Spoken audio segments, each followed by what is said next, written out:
是机械二甲的程序员。那我们解这道题目，它有给我们许多条件的，然后我们就可以先从第一项来，就是当 c1 的条件下，然后 y 等于 x 平方这样条件，然后带进去这里面，所以可以将这条式写成好。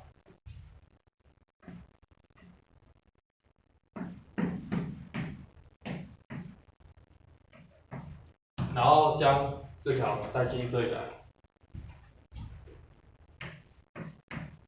然后根据这个将它微分之后，可以得到底 y 会等于2x 比 x， 就可以带到这里的底 y 来了。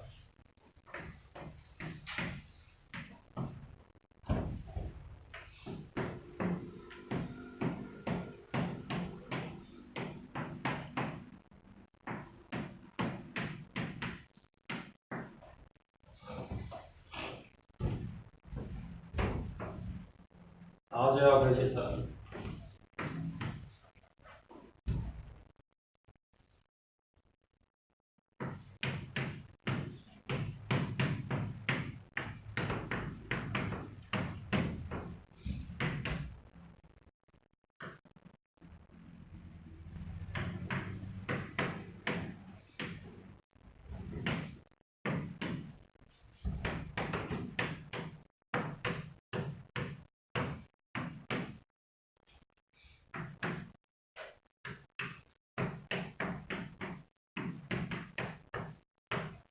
那就是第一项就出来了。接下来换 C2 条件带进去，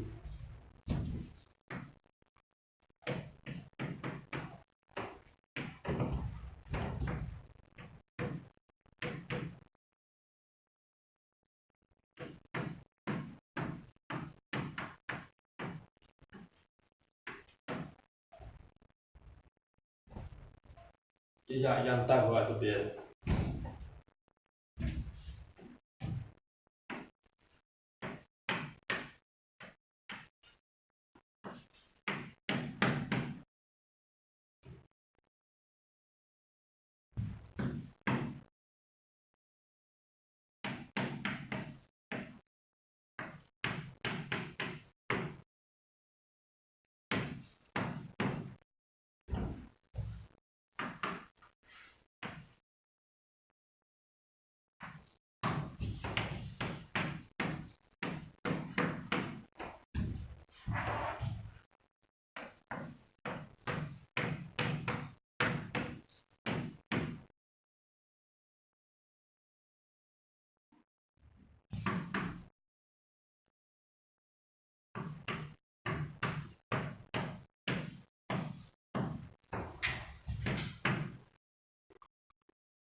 然后最后根据题目给的这条，